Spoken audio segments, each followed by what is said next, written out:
In 2023, the League of Legends World Championship drew over 6 million concurrent viewers at its peak.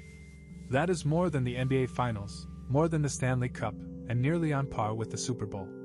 And the average age of those viewers? Just 26 years old. The audience replacing traditional sports is already here. They just watch on a different screen. In the next 10 minutes, you are going to discover exactly how esports went from teenagers playing video games in their basements to a global industry worth over $2 billion. You will see the specific moments that changed everything, the business decisions that transformed gaming into spectacle, and the one counterintuitive truth that traditional sports executives still refuse to accept, even as their own viewership numbers continue to fall year after year.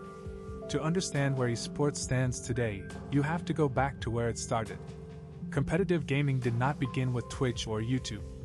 It began in 1972 at Stanford University, where students competed in a game called Space War.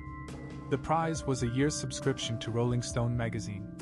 That modest beginning planted a seed that would take decades to fully grow. Through the 1980s, arcade tournaments became a genuine subculture.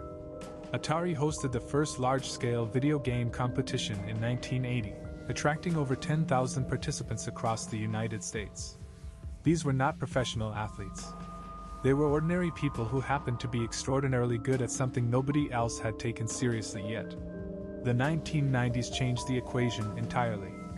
The internet arrived, and with it came the ability to compete against strangers across the globe without leaving your home. Games like StarCraft in South Korea became cultural phenomena. By the late 1990s, South Korea was building internet cafes, called PC bangs, on virtually every street corner. StarCraft tournaments were broadcast on dedicated television channels. Professional players had fan clubs, endorsement deals, and national recognition.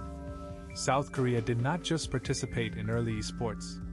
South Korea invented the professional model that the rest of the world would eventually copy. The 2000s saw the first serious Western infrastructure begin to emerge. Major League Gaming, or MLG, was founded in 2002 with the explicit goal of treating video game competition exactly like traditional sports franchises.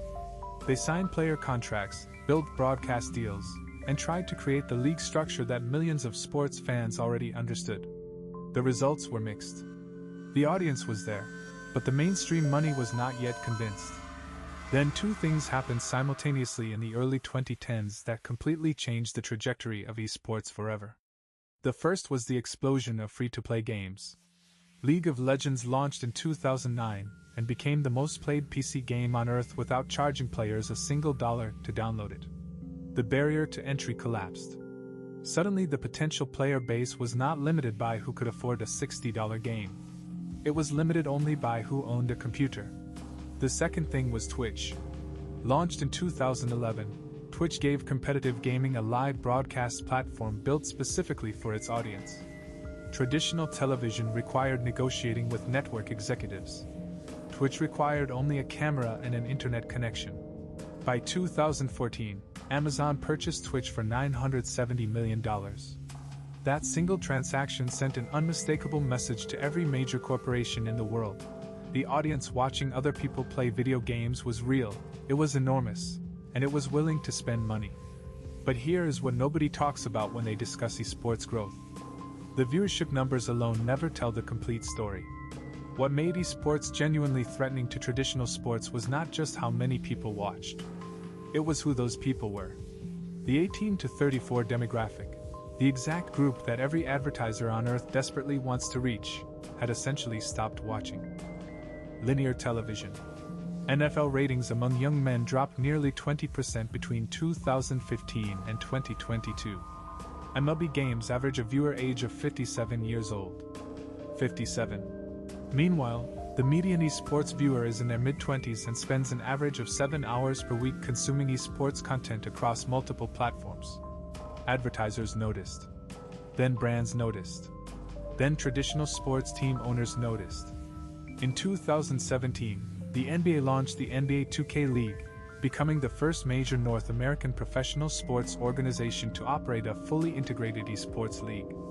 That same year, the Overwatch League launched with city-based franchises, mirroring the NFL model, with initial franchise fees of $20 million. Teams from London, Seoul, New York, and Los Angeles competed in a purpose-built format designed to feel familiar to fans of traditional sports while delivering content to an audience that had grown up online. The prize pools accelerated the legitimacy conversation in ways nothing else could. In 2019, the Dota 2 International Tournament offered a prize pool of over $34 million. To put that in perspective, the winner of the Masters Golf Tournament that same year took home $2.7 million. The highest individual payout in Dota 2 history exceeded $6 million for a single tournament. These were not hobbyist rewards. These were life-changing sums that reflected a genuinely professional industry. Collegiate programs then completed the legitimacy loop. More than 200 universities in the United States now offer varsity esports programs, and many provide full athletic scholarships to competitive players. High school esports associations have formed across 40 states. The pipeline from youth participation to professional competition now mirrors what basketball, soccer, and football built over decades, except esports built it in roughly 15 years. The infrastructure surrounding the players has become indistinguishable from traditional professional sports. Teams employ sports psychologists, nutritionists, physical trainers, and dedicated coaches for mechanical skill development. Organizations like Team Liquid, Cloud9, and Fnatic operate training facilities that would satisfy any serious sports franchise. Players follow strict schedules, review hours of match footage, and compete in structured leagues with regular seasons, playoffs, and championship events watched by millions. Sponsorship dollars reflect this maturity. Red Bull, Mercedes-Benz, Intel, MasterCard, and T-Mobile have all committed major sponsorship budgets to esports organizations and tournaments. Red Bull in particular has embedded itself so deeply in gaming culture that many younger fans associate the brand more strongly with esports than with extreme sports, which was once the company's entire identity. That is a significant brand migration achieved purely through esports investment. The global dimension of esports also gives it structural advantages that traditional sports simply cannot match. The NFL is almost entirely American. The NHL is North American. Even soccer's Champions League, the most globally watched club competition on Earth, is culturally centered in Europe. Esports has no geographic center. League of Legends has dominant competitive scenes in South Korea, China, Europe, and North America simultaneously. Valorant's competitive ecosystem spans every populated continent. This means the total addressable audience for esports is genuinely the entire connected world, and that world is rapidly growing its internet access every single year. The next frontier is media rights, and this is where the most consequential competition with traditional sports will play out. ESPN and Turner Sports have both broadcast major esports events. Amazon Prime Video has experimented with exclusive esports content.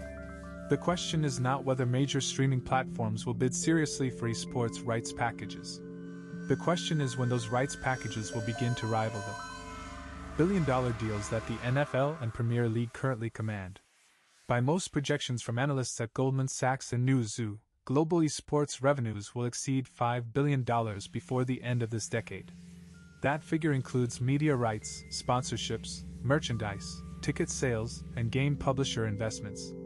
The audience base supporting those revenues currently sits at around 500 million casual viewers globally, with approximately 250 million dedicated fans who follow competitive play regularly. Traditional sports are not dying, but they are competing, for the first time in history, against something that their youngest and most valuable audiences increasingly prefer. The institutions that acknowledge this and adapt will survive.